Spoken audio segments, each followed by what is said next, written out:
ఆయన పర్సనల్ గా కలిసి కూడా నేను చాలా సార్లు చెప్పా, అన్నా నువ్వు ఫైట్ చేసేది ఒక మోసగాడితో, ఒక దొంగతో, ఒక అవినీతి పరుడితో.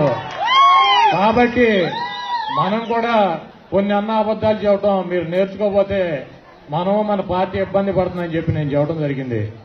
దానికి మేము ఆ రోజు కూడా ఎన్నికలు జరిగేటప్పుడు నేను పేరు నాని రాధా గారు చిత్తూరు వెళ్ళాం. ఆయన చిత్తూరులో ఉంటే రుణమాఫీ చేస్తానన్నాడు, రైతులకి డ్వాక్రా మహిళలకు రుణమాఫీ చేస్తానన్నాడు, ఇంటింటికి ఉద్యోగం ఇస్తానన్నాడు, అనేక వాగ్దానాలు చెప్తున్నాడు.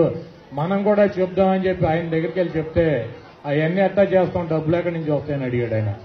చంద్రబాబు ఎట్టా చేస్తాడో మనం కూడా అలాగే చేద్దాం, మనం చెప్దాం అని చెప్తే ఇంతమందిని మోసం చేసి ఇంతమంది ఉసురు పట్టుకుని ఆ వచ్చేటువంటి ముఖ్యమంత్రి పదవి నా ఎడంకాలు గోడుతో సమానం నేను చెప్పనని చెప్తాను.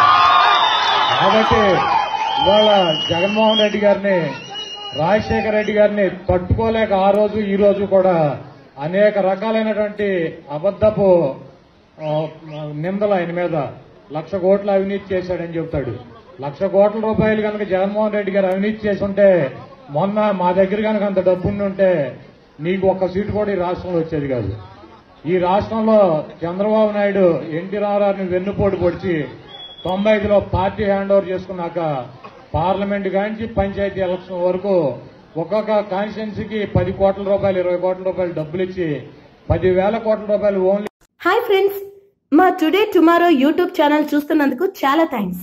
మరిన్ని లేటెస్ట్ వీడియోస్ కోసం వెంటనే సబ్స్క్రైబ్ చేయండి.